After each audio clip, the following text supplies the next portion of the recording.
এখানে চলছে হনুমান আর এই যে সব দর্শক বৃন্দ বসে বসে দেখছে আর খাচ্ছে। মামাম খাও। Good morning everyone. আজ হচ্ছে শনিবার, স্যারের ওয়ার্ক ফ্রম হোম, তো বাড়িতেই আছে আজকে। সকাল সকাল উঠে ফ্রেশ হয়ে গেছি, ম্যাডামও উঠে গেছেন, আর ওদিকে অলরেডি মা ওকে খাইয়ে দিচ্ছে আর আমি ওদিকে রান্না বসিয়ে দিচ্ছি। চলো ওদিকে একবার যাওয়া যায়। এই হচ্ছে কিচেনের আপডেট। এখানে একটা হয়ে গেছে আর এখানে একটা বসেছে। ও অনেকটা আগে উঠেছে, যেহেতু আজকে ওর কি পরীক্ষা টরীক্ষা হ্যানত্যান আছে, অফিসের মিটিং টিটিং আছে।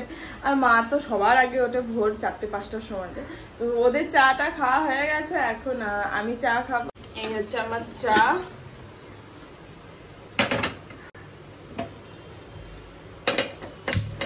এই আমগুলো কালকে নিয়ে এসছে, কাল তো সেভাবে দেখিনি, আজ কালকে রাতে ধুয়ে রেখে দিয়েছিলাম। দেখো আমগুলো কেমন টাইপের দেখতে, একদম ঝাঁ চকচকে। এটা কোথাকার আম বললো যেন, যেমন একটা আপেল আপেল টাইপের। এখানে ডালটা বসিয়ে দিলাম, নিশ্চিন্ত এটা হোক, আমি ততক্ষণে চা খেয়ে নেবো। এই দেখাচ্ছে। Good morning Nonai. Good morning. আচ্ছা গুড মর্নিং মা। মা ওকে খাই, খেয়ে নে, মাথাতেও সুজি। এখানে স্যারের হেলদি ব্রেকফাস্ট রেডি। এই যে স্যার আপনার ব্রেকফাস্ট বেশ হয়েই এসেছে। তাই এটা হচ্ছে আমার ব্রেকফাস্ট, আর এই যে মা খাবে হচ্ছে দুধ, চিড়ে আর আম। এখানে দুজনের ব্রেকফাস্ট রেডি। এখন 10টা 40 বাজে। মোটামুটি রান্না বান্নার সাথে সাথে আমাদের ব্রেকফাস্টটাও কমপ্লিট। অ্যাকচুয়ালি সত্যি কথা বলতে, যদি সবজিগুলোকে আগের দিন কেটে রাখো না, তাহলে 10টাতে ঘুম থেকে উঠলো 11টার মধ্যে মোটামুটি রান্না বান্না কমপ্লিট হয়ে যায়। এটা খুবই ইজি হয়। এইটা আমি মায়ের কাছ থেকে শিখেছি। আমার বাড়িতে, বাপের বাড়িতে মা দিনের দিনই সবজি কাটতো, কিন্তু এখানে আসার পরে দেখেছি আমার শাশুড়ি মা, মানে মা দেখি আগের দিনকে সবজি টবজি কেটে রেখে দিত। তো এটা সত্যি খুব হেল্পফুল হয়। ব্যস্ত সংসারে অনেকটা টাইম পাওয়া যায়, সকালটা অন্তত অত প্রেশার থাকে না। তো আমার এখন ঘড়িতে 10:40 বাজে, রান্না বান্না সব কমপ্লিট। আর আমি আজকে ঘুম থেকে উঠেছি 9:15 সময়তে, অস্বীকার করবো না। এই তরকারিটা প্রায় হয়েই এসেছে। এই তরকারিটা না খেতে খুব সুন্দর লাগে, জানো তো। এটা কুমড়ো দিয়ে, উচ্ছে দিয়ে তো ভালো লাগেই, এর মধ্যে একটু আলু ডাঁটা দিলে বেশ ভালো লাগে। লাস্ট রান্না বাঁধাকপিটা হলে হয়ে যাবে। আর এখানে ম্যাডামের জুস। এরপর গ্যাসটা মুছে নেব, তারপর ও ঘরটা ঝাড় দিলে ঘরটা মুছে স্নান করে নেবো। তার আগে মেয়ে জুসটা খাক আর আমি আমার ব্লগটা এডিটিং করে নিই, কারণ সেটাও তো আমার একটা কাজ না।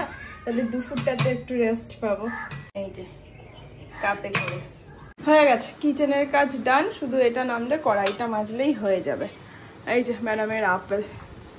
এই যে অনেক খেলা হয়েছে, এবার আপেল খাও। দেখো মায়ের কাছে রাখলাম, মাছি বসে না। স্নান হয়ে গেছে, ওদিকে সবারই স্নান হয়ে গেছে। মামাকে খাওয়ানো শুরু করে দিয়েছি, বাট এখনো শেষ হয়নি। এবার আমরা বেড়ে নিয়েছি, বসবো। এই যে আজকে সজনের শাক, কলমি কি শাক এটা ভুলে গেছি, কলমির শাক, পটল ভাজা, না এটা সজনের শাক। সজনের শাক, পটল ভাজা, কাঁকরোল ভাজা, উচ্ছে দিয়ে ডাটা দিয়ে তরকারি, মায়ের পনির আছে, বাঁধাকপি আছে, আর আমাদের মাছ আছে, আর এখানে ডাল। এখানে চলছে হনুমান আর এই যে সব দর্শক বৃন্দ বসে বসে দেখছে আর খাচ্ছে। মামাম খাও। 5:45 মতন বাজে, 5টা ভেবেছিলাম। মা এখন চলে যাচ্ছে, দাদা এসছে নিচে, আর মাকে ছেড়ে আমরা যাব হচ্ছে ছাদে, নাহলে ম্যাডাম যে কাঁদবে। এই যে মা রেডি হয়ে গেছে। মা আবার এসো, ঠামুকে বলবে আবার আসবে, ঠিক আছে? আমরা দিয়ে ছাদে যাব। ছাদের চাবিটা, ঘরের চাবি, ছাদের চাবি।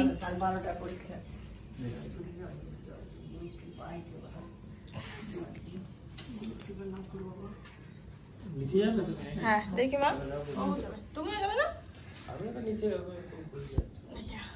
সাবধানে থেকো, সাবধানে থেকো। মা দেখি, মা দেখি, আর কান্নাকাটি করবে না, বেশ না, বাবা মার কথা শুনবে। আসছি, টাটা। চলো চলে আসো, লজ্জা পেয়ে আর কি করবে, তোমার জন্য অপেক্ষা করছি।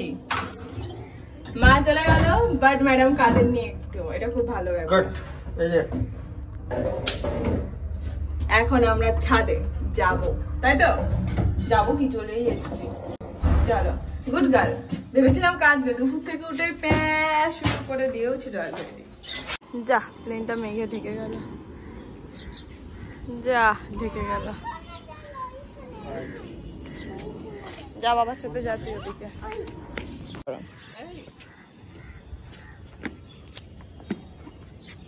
ওরে বাবা রে, আরে বাবা রে, ঘর হয়ে গেল, হয়ে গেল। ইলুম ইলুম ইলুম ইলুম ইলুম ইলুম ইলুম ইলুম।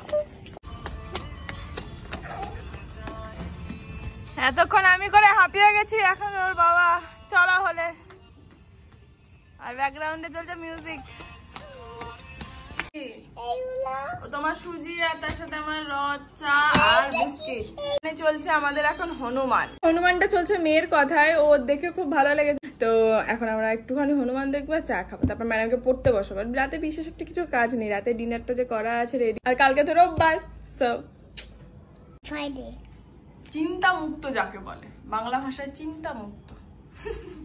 আজকে রাতে আর আম কাটবো না, আজকে শুধু রুটি আর চিলি চিকেন দিয়েই খাবো। আর আম না কাটার কারণ আমগুলো না বেশ শক্ত আছে। কালকে রোববার, স্পেশাল রান্না বান্না তো হতেই হবে, তাই আগে ভাগে রসুন, আদা আর পেঁয়াজটা কেটে রেখে দিয়েছি।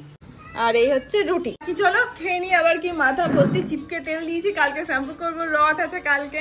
আজকের এই ব্লগটা তাহলে এখানেই শেষ করছি, দেখা হচ্ছে নেক্সট ব্লগে। ততক্ষণ সবাই খুব ভালো থেকো, সুস্থ আর অবশ্যই সাবধানে থেকো। Tata and good night, bye. ওই গুটকুলি, ওই গুটকুলি, বাই।